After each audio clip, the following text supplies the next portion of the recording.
Hello दोस्तों, नमस्ते, प्रणाम। हमारे यूट्यूब चैनल पे आप लोगों को स्वागत है।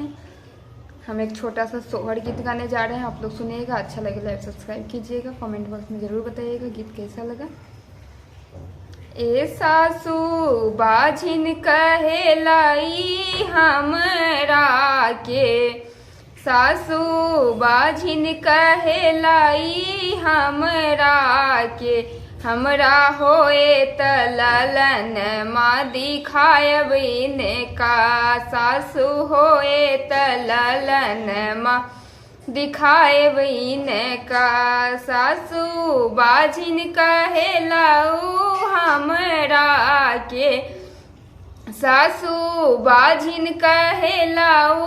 हमरा के, हमरा होए त होरी लबा देखायब इनका, हमरा होए त ललन माँ दिखायब इनका, अपना मम्मी के बजवायब अपना पापा संगे, अपना मम्मी के बजवायब अपना पापा संगे, उतनानी सुनायब तरसायब इनका, उतनानी सुना के तरसायब इनका, सासू बाझिन कहेलाई त हमरा के, सासू बाझिन कहेलाई त हमरा के, हमरा होए त ललन माँ दिखायब इनका, हमरा होए त ललन माँ दिखायब इनका, अपना भाभी के बजवायब अपना भैया संगे, अपना भाभी के बजवायब अपना भैया संगे, हम त मामी कहवा के तरसायब इनका, हम त मामी कहवा के तरसायब इनका,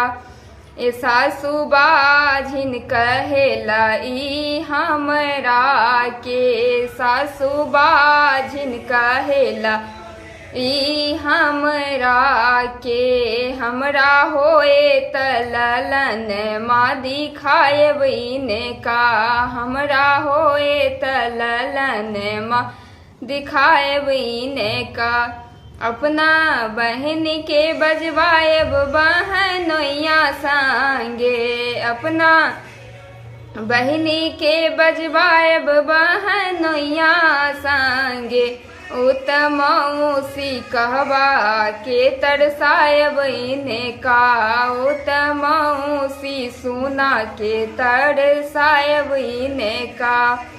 सासू होए त ललन माँ दिखायब इनका, सासू होए त ललन माँ दिखायब इनका। धन्यवाद। कमेंट बॉक्स में बताइए गीत कैसा लगा।